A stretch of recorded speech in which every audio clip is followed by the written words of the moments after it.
कल्पना करें एक ऐसा राजनीतिक भूचाल जो उत्तर प्रदेश की सियासत को हिला दे, जहां योगी सरकार के मंत्री भाजपा से नाराज सपा के कद्दावर नेता बसपा की ओर रुख करे और निषाद राजभर समाज के बड़े नेता नया गठजोड़ तलाशे। जी हां, 2027 के विधानसभा चुनाव से पहले यूपी में ऐसा ही तूफान खड़ा हो रहा है। बहुजन समाज पार्टी के दरवाजे पर दस्तक दे रहे हैं भाजपा, कांग्रेस, निषाद पार्टी के बड़े बड़े नाम।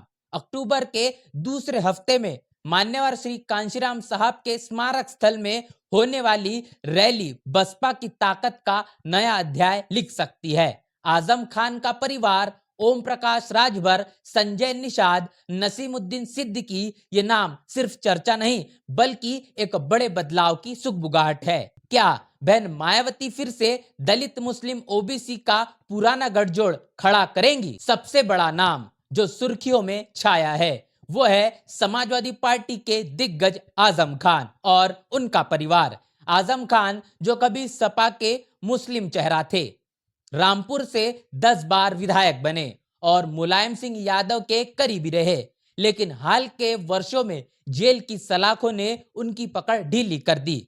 2024 लोकसभा चुनाव में सपा ने रामपुर में हार का सामना किया और आजम खान के बेटे अब्दुल्ला आजम की हार ने पार्टी में खलबली मचा दी। अब अफवाहें जोरों पर है कि आजम परिवार बसपा में शामिल हो सकता है। सोशल मीडिया पर वायरल वीडियो और पोस्ट में दावा किया जा रहा है कि 9 अक्टूबर 2025 को मान्यवर कांशीराम साहब के परिनिर्वाण दिवस पर लखनऊ की रैली में आजम का परिवार बसपा का दामन थाम लेगा। एक पूर्व सपा के नेता अब्दुल मन्ना ने तो हाल ही में ही सपा पर आरोप लगाते हुए आजमगढ़ से बसपा ज्वाइन कर ली, कहते हुए कि सपा मुसलमानों का साथ नहीं दे रही। ये बदलाव सपा के लिए बड़ा झटका हो सकता है, क्योंकि रोहिलखंड क्षेत्र में मुस्लिम वोट बैंक हिल सकता है। नवभारत टाइम्स के अनुसार क्या ये बसपा की पुरानी दलित मुस्लिम रणनीति को पुनर्जीवित करेगा? तथ्य कहते हैं हाँ। 90 के दशक में बसपा ने इसी फॉर्मूले से 2007 में सरकार बनाई थी। अब बात करते हैं नसीमुद्दीन सिद्दीकी की, जो बसपा की जड़ों से जुड़े हैं। 90 के दशक में वो बहन मायावती के सबसे करीबी थे, बसपा के प्रमुख मुस्लिम चेहरा, जिन्होंने दलित मुस्लिम गठजोड़ को जमीन पर उतारा। याद कीजिए, 2007 की जीत में उनकी भूमिका अहम थी, लेकिन 2012 में कांग्रेस में चले गए और प्रभाव कम हो गया। अब एक बार फिर सुगबुगाहट है। इस वक्त ये चर्चा का विषय है कि वह बसपा में आ सकते हैं। एक्स ट्विटर पर एक पोस्ट में लिखा गया, नसीमुद्दीन सिद्दीकी, स्वामी प्रसाद मौर्य की वापसी होनी चाहिए।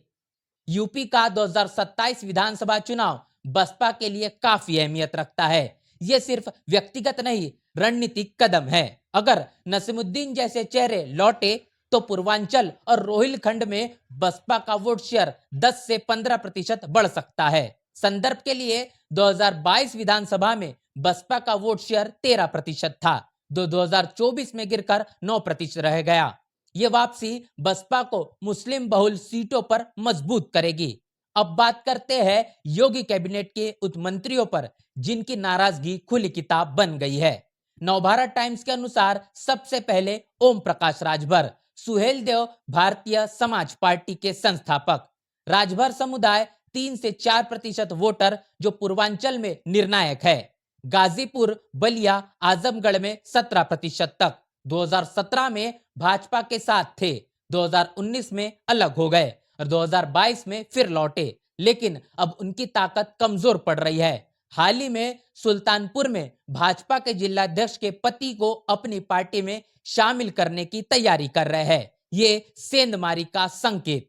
अफवाह है कि वो बसपा की ओर झुक सकते हैं, क्योंकि बसपा ओबीसी को टिकट देने में माहिर है। दूसरी तरफ निषाद पार्टी के डॉक्टर संजय निषाद योगी सरकार में कैबिनेट मंत्री। निषाद समुदाय पूर्वांचल में 8 से 10% भाजपा का वोट बैंक रहा, लेकिन संजय जी अब खुलकर नाराज है। अगस्त 2025 में तालकटोरा स्टेडियम रैली में उन्होंने कहा, भाजपा को लगता है हमसे फायदा नहीं मिल रहा तो गठबंधन तोड़ दे। एक्स पर वायरल बयान में उन्होंने 2027 का इशारा दिया। बसपा के साथ कुछ बड़ा हो सकता है। 2022 में निषाद पार्टी को 16 सीटें मिली, लेकिन अब यह गठबंधन टूटने की कगार पर है। चर्चा में है कि रामप्रसाद मौर्य और उनकी बेटी संगीता मौर्य भी। रामप्रसाद मौर्य कुशवाहा समुदाय के प्रभावशाली नेता 2024 लोकसभा में सपा से बस्ती जीते, लेकिन सपा में असंतोष की खबरें हैं। संगीता पूर्व विधायक भी बसपा की ओर आकर्षित बताई जा रही है। एक्स पर पोस्ट में कहा गया, रामप्रसाद मौर्य परिवार बसपा में शामिल हो सकता है। ये ओबीसी वोटों का बड़ा ध्रुवीकरण कर सकता है। याद कीजिए, स्वामी प्रसाद मौर्य रामप्रसाद के रिश्तेदार, जिन्होंने 2022 में भाजपा छोड़ सपा ज्वाइन की, लेकिन अब वो भी बसपा वापसी की लाइन में हैं। ये सब मिलकर बसपा को 2027 में 100 से अधिक सीटों पर टारगेट दे सकते हैं। तो ये बदलाव क्या लाएंगे? भाजपा का एनडीए कमजोर पड़ेगा, निषाद राजभर जैसे सहयोगी हिलेंगे, सपा का मुस्लिम बेस कमजोर, क्योंकि आजम जैसे नेता जा सकते हैं। बसपा के लिए यह सुनहरा मौका 2024 में 9% वोट से उभरकर 20% तक पहुंच सकती है। अक्टूबर रैली बड़ा टर्निंग पॉइंट होगी, लेकिन चुनौती भी है। क्या बहन मायावती इन बागियों को जगह देंगी? तथ्य कहते हैं हाँ, क्योंकि बसपा का मिशन बहुजन एकता ही तो है। 2027 के चुनाव फरवरी मार्च में, और ये हलचलें सत्ता परिवर्तन का संकेत दे रही है। यूपी की सियासत में ये बदलाव सिर्फ नाम नहीं, बल्कि एक नई क्रांति की शुरुआत है। 2027 में बहुजन की ताकत फिर चमकेगी या नहीं, ये तो वक्त बताएगा। इस पूरे वीडियो को लेकर आपकी राय, आपकी प्रतिक्रिया लिखकर कमेंट बॉक्स में जरूर बताएं। बने रहे नेशनल चौपाल के साथ, मिलते नए वीडियो में, तब तक के लिए जय भीम, जय भारत। बहुजन समाज की हर खबर पाने के लिए चैनल को सब्सक्राइब करें, लाइक करें, शेयर करें। नेशनल चौपाल को बचाने के लिए ज्वाइन बटन क्लिक करके चैनल की सदस्यता लें और चैनल को आर्थिक मदद करें।